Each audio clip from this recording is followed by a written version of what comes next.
नमस्कार मंडळी, आज आपण बनवणार आहोत पारंपरिक पद्धतीने मिरचीचा ठेचा।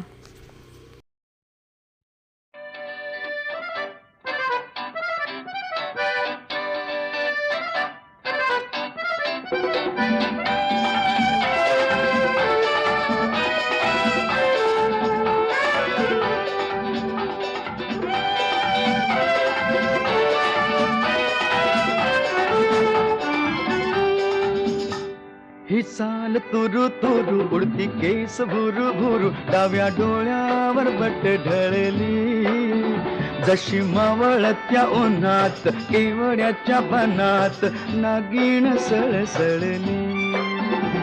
ही चाल तुरु तुरु उडती केस भुरु भुरु डाव्या डोळ्यावर बट ढळली जशी मावळत्या उन्हात केवड्याच्या बनात नागिण